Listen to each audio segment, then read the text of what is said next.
មានពេលសតបញ្ជាចិនប្រាំបងឲ្យដឹងបានត្រឹមមើលមុខគ្នាពុំងាអូនរំពឹងថាច្បាស់ជាប្រលឹងដឹងហើយយល់ដល់ចិនដាអូនប្រស្ងួនកុំប្រងើល្មមយល់អស់ហើយណាថ្លៃបើមិនចាំចិនស្នេហ៍សំតែអានន្ទស្រីដងខាព្រោះសំដីមិនបិន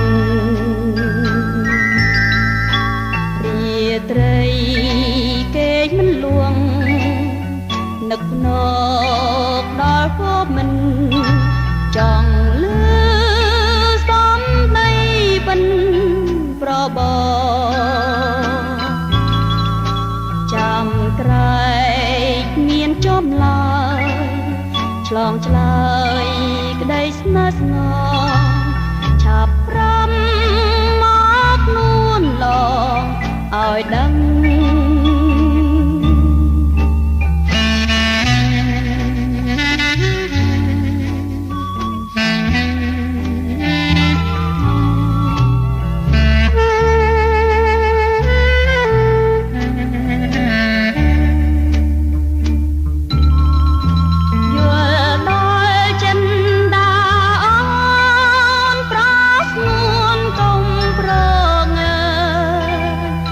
ល្មមយល់អស់ហើ